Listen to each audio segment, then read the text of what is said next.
مسجد حرام یعنی خانہ کعبہ سے مسجد اقصی یعنی بیت المقدس تک جس کے چاروں طرف ہم نے برکتیں رکھی ہیں لے گیا، تاکہ ہم اسے اپنی قدرت کی نشانیاں دکھائیں۔ بے شک وہ سننے والا ہے، دیکھنے والا ہے۔ اور ہم نے موسیٰ کو کتاب عنایت کی تھی اور اس کو بنی اسرائیل کے لیے رہنما مقرر کیا تھا کہ میرے سوا کسی کو کارساز نہ ٹھہرانا۔ اے ان لوگوں کی اولاد جن کو ہم نے نوح کے ساتھ کشتی میں سوار کیا تھا، بے شک نوح ہمارے شکر گزار بندے تھے۔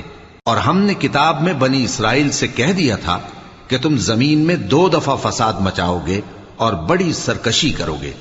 پس جب پہلے وعدے کا وقت آیا تو ہم نے اپنے سخت لڑائی لڑنے والے بندے تم پر مسلط کر دیے، اور وہ شہروں کے اندر پھیل گئے اور وہ وعدہ پورا ہو کر رہا۔